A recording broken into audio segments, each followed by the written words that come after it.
Jeff Black again from Beechmont Ford Performance. And hey, I'm out here in the garage again for another episode of Garage Table Discussions. But today, I have two special guests with me. One you may recognize, and you may recognize the other guy too. But I got Charlie Watson with me from Beechmont Ford Performance and Brandon Alsept. And if you're wondering what this video is about, it's going to be about how we build your performance vehicle. So, I'm going to do a little introduction. Obviously, you know a little bit about me. I've been around for a while. We're kind of unofficially worked with you for years at another dealership and did several performance builds of our own for me and my wife. So, Charlie, tell us a little bit about you and your background. Yeah, so I am third generation of my family to be in the car business. I got into the performance world back in 2011, 2012, and one of the first was your convertible GT we took to Roush and got it supercharged, and that kind of started the path of one that I'm never going to come back from. I have a lot of fun building cars for you guys, and on the other side of my job, I'm the marketing director for Mark Williams Auto Group, so I do all the branding, promotion, TV, radio, all of our digital advertising for the auto group. So kind of a multi-dimensional job, but that's the gist of it. Yeah, and today our special guest, we have to have someone that's going to know what they're doing building your performance vehicle. And that is our buddy Brandon Alsept. Brandon does all our performance builds, and he's got quite a background himself. So tell us a little bit about your background. Basically started off in performance modifications in the early 2000s, kind of grew through all the different stages of the Mustang now through the new Edge, so 03, 04 Cobras, grew into now the Coyote platform, GT500s, all that, and supercharged, make go fast, whatever a person wants, really. Good. And you got quite a background in drag racing yourself, right? A little bit. I mean, that's kind of where I cut most of my teeth was drag racing stuff. Won a few championships in NMRA, NMCA, have crew chiefed and tuned for 5 separate championships besides my own. So yeah, and that's what's great. We have a guy that's not only knows mechanically how to do these builds, but he's done it himself, so he kind of knows what we're looking for. So that brings us to our build process. We thought we'd explain a little bit about how our build process works. So we start off with a pre-dyno, which basically gives us all our numbers of what the car or truck is hitting from the factory, right, and whether or not the engine seems healthy before you even start doing anything. Tell us a little bit more about how that goes after that. So basically on the dyno, we baseline each vehicle that we do. That way we know every vehicle we're starting with is good. We've not had a problem with any of them, but it gives us a number to start with to actually quantify the gains once we're done with all of our modifications that we're going to do to the vehicle. Yeah. So talking about Dyno and Dyno Process, I want to throw this to you. Tell us a little bit about, we get questions a lot about, how important is a dyno sheet? Well, it just depends on how you're looking at it. And the answer is, it's very important because it's a measurement tool from a before and after perspective. I'll let Brandon go into the details of the actual number itself, but there are a ton of variables that can influence a dyno number. Anything from fuel quality to temperature, humidity, how the actual operator is controlling the dyno. Yeah, I mean, there is just a ton that goes into... I mean, basically you take a toolbox. A dyno is a tool in your toolbox, basically equivalent to a torque wrench or something like that. I mean, you're going to measure your horsepower to begin with. You try to strap the vehicle down the same way every time. Make sure... If you can, the weather conditions, if they can be the same, great. I mean, that's better. There are corrections there for it, but, I mean, it's just, you want to make sure it's the same. As close as you can physically. I mean, a person can change and alter a dyno number by tire pressure. How it's strapped down, if it's on the front of the roller, rear of the roller, top of the roller. Just a lot of little factors can go into it, so we stay very consistent with the way we strap ours down. That way we get a solid before and after number for the car. So yeah, and the moral of the story is it's a measurement tool. It's not necessarily law and a bench press number, because for sure. One dyno 2 miles away from the other one could be completely different, all based on calibration, again, operator situation. So we use it as a measurement tool, one, to validate the health of your vehicle before we start the build, and also to see the gain post build. Right. Perfect. So basically what we're getting at is that if you do your we'll just use Mustang as an example. Your Mustang today, next week we do your buddies and your numbers aren't exactly the same. It doesn't really mean that there's one car that's better than the other. It Correct. just could be a variable from one day to the other. Yeah, I mean, and especially like you mentioned, fuel octane. I mean, that's a big one, especially we're seeing this time of year. Winter blend gas, you get more ethanol in it, so everything gets a little wonky.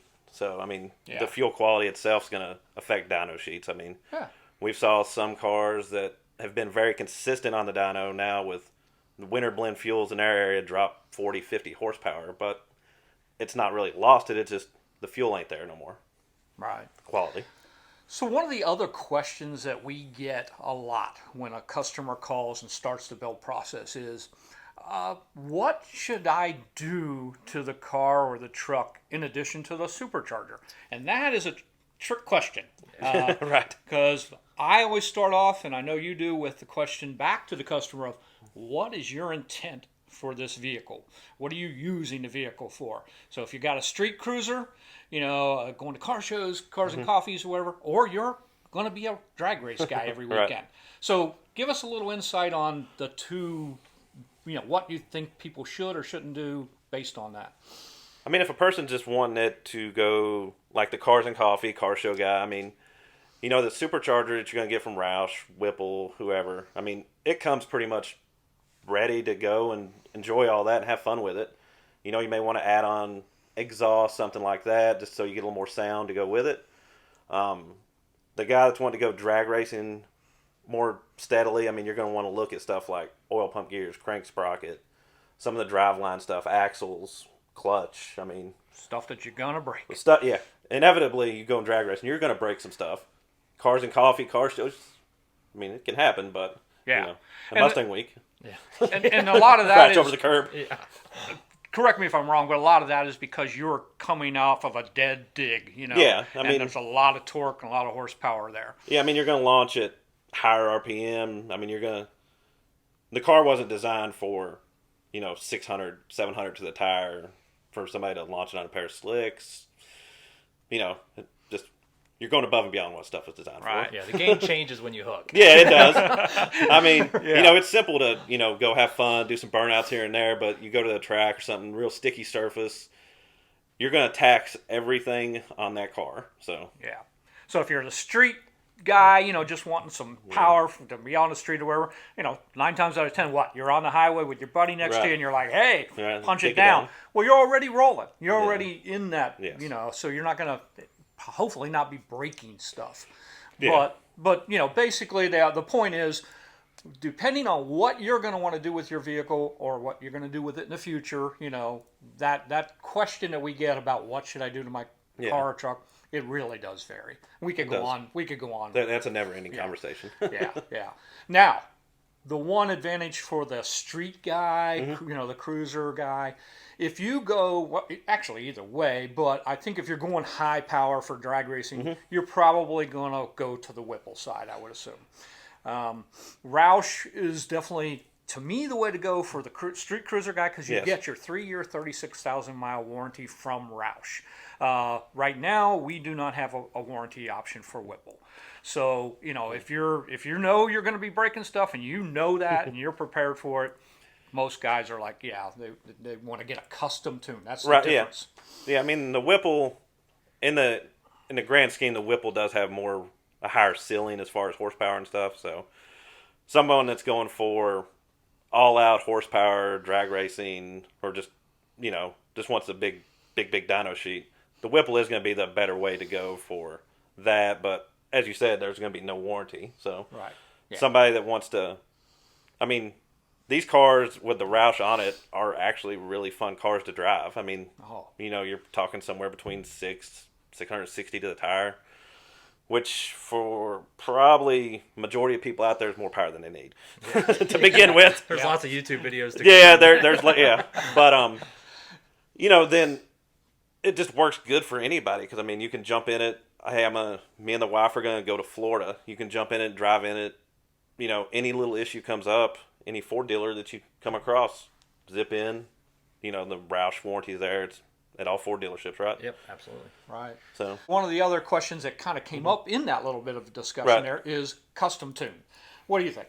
So if you're going to purchase a vehicle from us, a custom built from us, it's going to be tuned one of 3 different ways.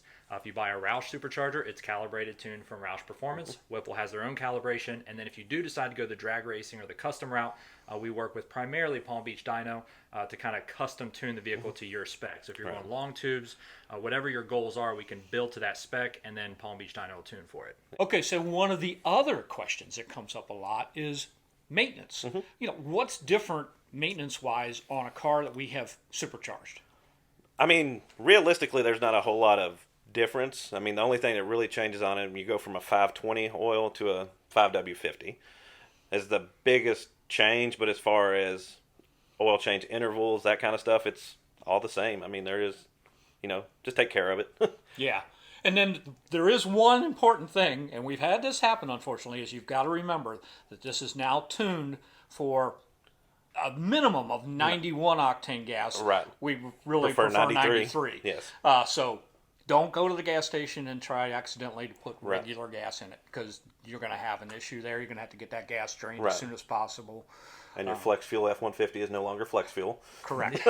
Yes. Yes. Right. And I believe the Roush kits come with a new, colored They come with a red cover that goes over the fuel fill neck. to kind of Says hopefully give 93 you that. only. We put a sticker on there that says no E85 and all that. Right. Yeah. But It we've still happens. It's happened. we've had it happen. We've had it happen. People just get in a habit of, especially the F-150, since they are flex fuel, people just get in a habit of see the cheaper fuel and better fuel for drag racing, but Yeah. it's just, Exactly. it don't work with the calibration. Yeah. So I'm going to throw it back to Charlie for a second. Tell us about the quality control process here at Beechmont. Yeah, so that's a big question that we get because it's not a typical purchase. It's not like you're just buying a Ford Fusion off the showroom and sailing off into the sunset. This is a custom experience.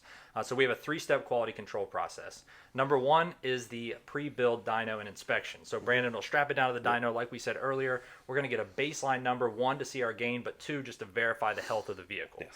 Okay, so number 1. 2, we actually build the vehicle, and he'll go through his build checklist to make sure he has all of his ducks in a row. And then it comes to the post build dyno time to verify the numbers, comes back to us, and then we have a Ford certified technician and the service manager inspect the vehicle, go through and give their sign off to make sure it's good. So that's technically our 3-step, but we put a bonus step in there, and Jeff Black or myself, we drive the vehicles. We've driven hundreds of these things, and we'll drive it just to confirm that everything's good. Exactly.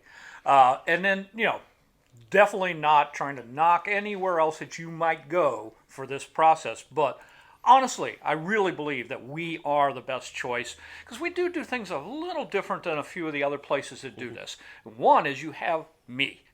I jokingly always call myself the air traffic controller. I run this process. I coordinate with Brandon, or I coordinate with him. I coordinate with our parts guy.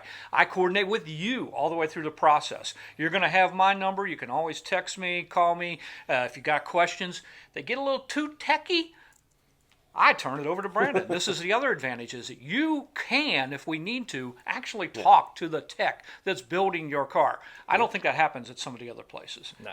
You don't get that access.